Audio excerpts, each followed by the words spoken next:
Het is een prachtige opera, maar het gekke van deze opera is dat het verschrikkelijk mooie muziek is over verschrikkelijke mensen. En dan zou je denken, ja, dat klopt toch helemaal niet bij elkaar? En het past precies in elkaar en dat is magisch.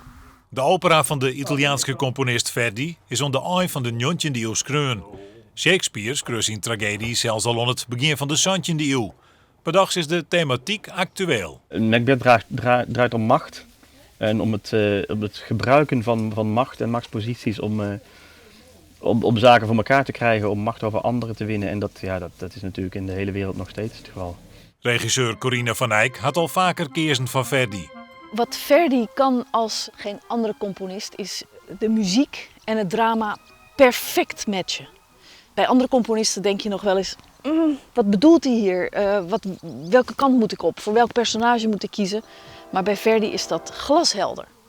Opera Spanga maakt deel uit van Ljouwert 2018 en ze liggen maar die oren culturele haatstijd. Valeta op Malta.